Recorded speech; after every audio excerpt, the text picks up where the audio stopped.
two of those heroes from Nashik, India, Aadya Joshi, and from Costa Mesa, California, Trevor Tanaka. Great to have you both on the program.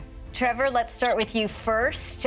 Talk to me about your innovative solution to help solve the global climate crisis, your idea featured in this book. So I actually was born in Hawaii, and I originated from a farming family. So we had a really big connection to the land and farming and the ocean. So that's where my drive and goals kind of started. So the author of the book, Marianne Larned, and I got connected when I was 16 years old. So I was a junior in high school, and I thought that sustainable education needed to be a part of the curriculum for all high schools in Hawaii, and I was confused to why it wasn't. So Marianne and I, embarked on this journey together of trying to find ways to incorporate it into policy and laws. And so we had some success in the state of Hawaii passing a resolution that pertained to schools and curriculums where it had to be implemented in all K through 12 public school education curriculum. That's pretty amazing.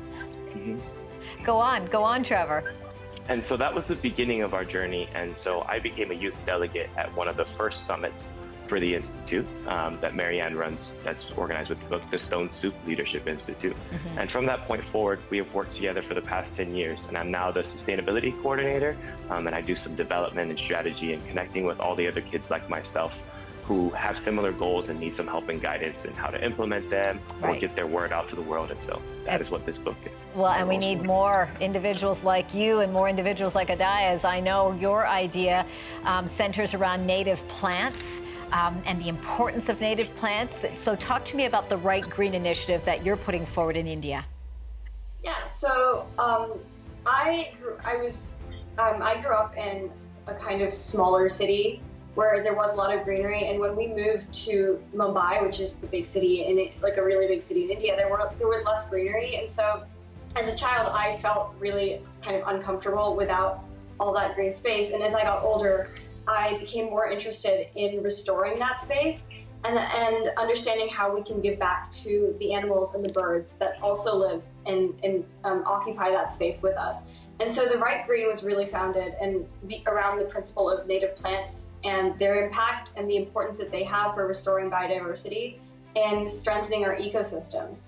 And so I work with kids to do workshops to teach them about why native plants are important. I work with civic authorities to create gardens and spaces, and I plant gardens and do a lot of research around native plants. And I'm currently creating a database of native plants and all the species, all the butterfly species that they support in India, so that people have ready access and understand what they can plant in their areas. And I've seen some of the video of you working with those kids, really kind of getting into their level, getting down to their level, getting them really involved at Aadya. So what's that reaction been like? What have these kids been saying to you as they're learning what they can do to help their space become more sustainable, to help save it?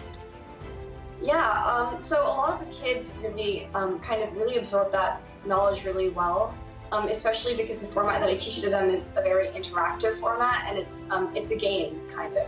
But one of my favorite stories that I've gotten back from a parent was that their 8-year-old son actually after the workshop went to their apartment complex, and in India we live in societies, and went to the head of their society and asked them and convinced them to actually plant native plants in their entire new garden that they were planting.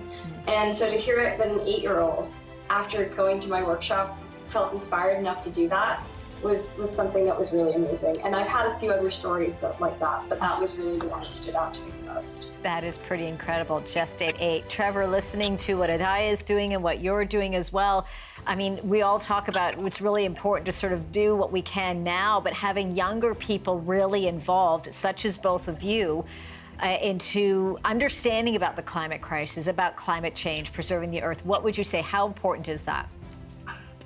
I think it's extremely vital. And so one thing that I like to focus on is that everything in life has a ripple effect to it, Craig. So just like what Aadya was saying about how her workshop influenced an 8-year-old, when I was younger, I started a school garden that turned into a farm-to-table salad bar at my high school. And it's just two different examples of you never know what you can do that might impact the next person, and how their influence from you will impact the next person and so forth. So that's why it's important not to wait for anybody else or think that, a problem's too big for you, because no matter what you do, you can make an impact and help to influence the next person. And that's how we're going to really reach our goals and get this all done. Absolutely. That education is key. And I'm going to give, full disclosure, my middle daughter, when we planted our flowers, we planted wildflowers this year to bring in more bees and butterflies. And she was very excited about that. So you both are certainly inspiring to a lot of young people, not just where you are, but I think right around the world. Trevor, Tanaka, Aadya, Joshi, such a pleasure to have you both on the program. Thank you so much for giving me your time.